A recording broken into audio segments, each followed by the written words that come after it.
Kita masuk pada praktikum 8 pengaturan output pada SQL+. Perkenalkan, nama saya Hoirul Uma dengan dosen Bapak Rengga Asmara. Tujuan pembelajaran: membuat query yang membutuhkan variabel input, kustomisasi lingkungan SQL+, menghasilkan output yang lebih mudah dibaca, membuat dan menjalankan file script, menyimpan hasil proses kustomisasi. Variabel substitusi. SQL+ menggunakan variabel substitusi untuk menyimpan nilai sementara. Variabel substitusi menggunakan simbol ampersand untuk meminta user menginputkan suatu nilai. Cobaan 1. Tampilkan nomor pegawai, nama, gaji, dan nomor departemen dari pegawai yang nomor pegawainya diinputkan. Diberikan pada klausa where EMP0 sama dengan dan employee number. Di sini employee number dimasukkan. Variabel substitusi dapat digunakan untuk melengkapi hal berikut: kondisi where, klausa order by, ekspresi kolom, nama tabel, keseluruhan statement select. Cobaan 2. Tampilkan nomor pegawai dan input kolom lainnya berdasar input kondisi. Di sini pada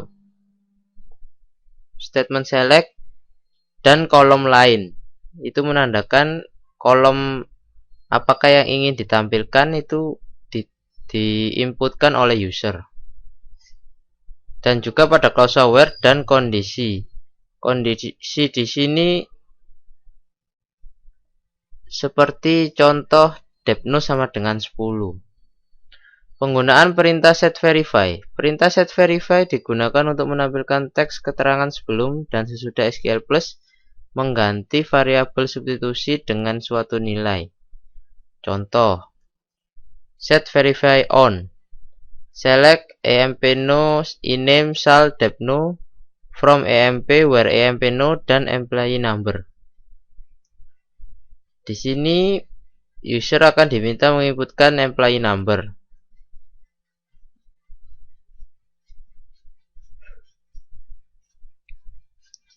Nilai karakter dan tanggal dengan variabel substitusi. Tanda petik tunggal digunakan untuk nilai variabel substitusi yang memiliki tipe data tunggal atau karakter.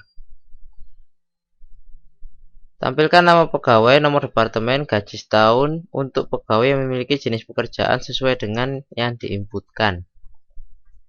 Di sini pada where job sama dengan petik dan job title petik 1.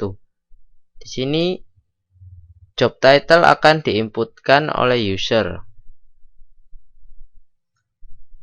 Penggunaan variabel substitusi double done. Variabel substitusi double done digunakan untuk melakukan reuse variabel yang telah diinputkan. Contoh: di sini select EMP number, iname, job, dan nama kolom from EMP order by nama kolom. Nama kolom di sini diinputkan. Contoh depno. Depno digunakan sebanyak 2 kali. Yang pertama pada klausa order by, yang kedua pada statement select. Penggunaan perintah accept. Perintah accept digunakan untuk mengatur teks yang ditampilkan pada saat pengisian variabel substitusi. Contoh: add d Tesi 2003 coba 1 SQL. Kemudian di enter, muncul masukkan nama departemen. Kita masukkan sales, yang muncul ini.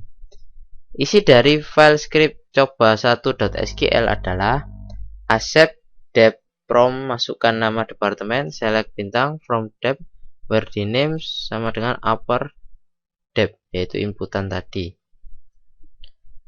Penggunaan perintah define dan undefine. Suatu variabel masih ada nilainya sampai kita melakukan hal berikut: memberikan perintah undefine atau keluar dari SQL+. Perintah define digunakan untuk mendefinisikan suatu konstanta. Untuk mendefinisikan suatu konstanta pada tiap session, modifikasi login SQL, sehingga konstanta otomatis dibuat pada saat startup. Contoh, buat konstanta untuk menyimpan nama departemen. Define depname sales. Define depname. Define depname sales karakter. Kemudian gunakan variabel depname untuk perintah SQL. Pada clause where dname sama dengan upper depname. Di sini depname isinya adalah sales. Yang muncul nanti adalah sales. Untuk menghapus konstanta, gunakan undefined. Undefined depname. Menyimpan kustomisasi dalam file login. SQL plus environment dapat dikustomisasi dengan melakukan perubahan pada file login. File ini akan menentukan setting pada saat proses startup pada setiap session. Untuk melihat setting apa saja yang tersimpan, digunakan perintah show all. Penggunaan perintah kolom. Perintah kolom digunakan untuk mengontrol tampilan judul dari suatu kolom. Sintaksnya seperti itu. Pilihan option bisa digunakan. Clear menghapus sembarang format. Format melakukan format atas tampilan kolom.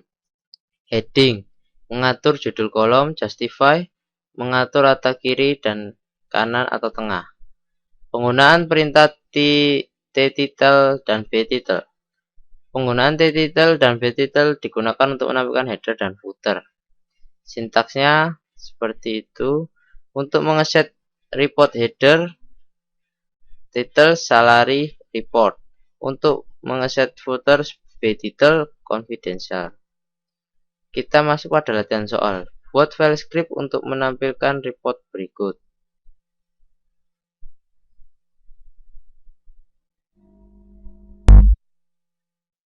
Langsung saja kita akan membuat skripnya pada Notepad.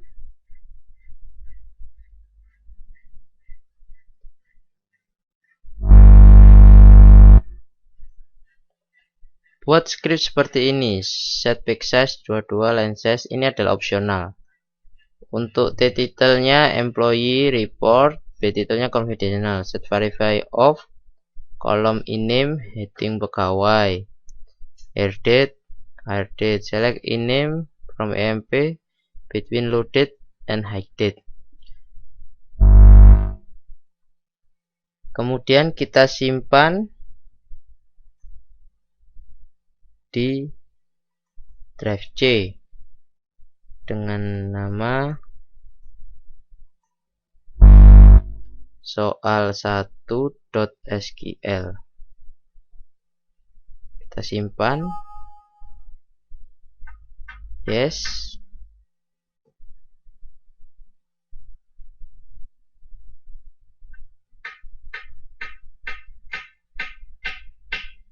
Pada drive D.sql. Kemudian kita tutup. Kita jalankan. D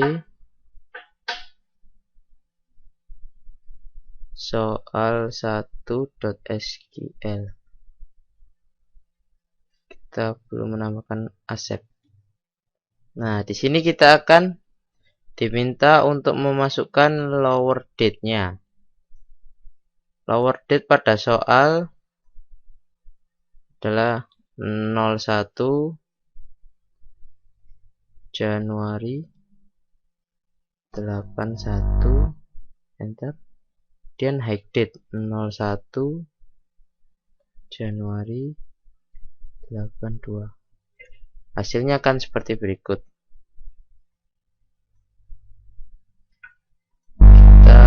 Kita lanjut pada soal nomor 2. Buat file script seperti berikut.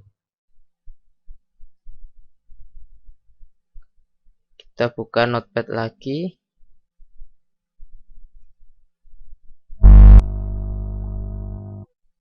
Ketikkan script seperti berikut ini. Dengan statement select iname job diname from emp dep where emp depno sama dengan d.depno and log upper dan lokasi. Kita simpan.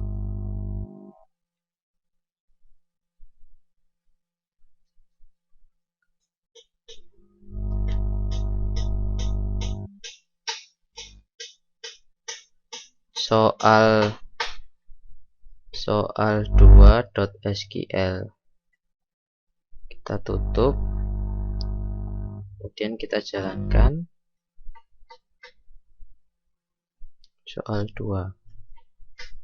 Kita akan diminta untuk memasukkan lokasinya, yaitu Dallas. Hasilnya akan seperti berikut.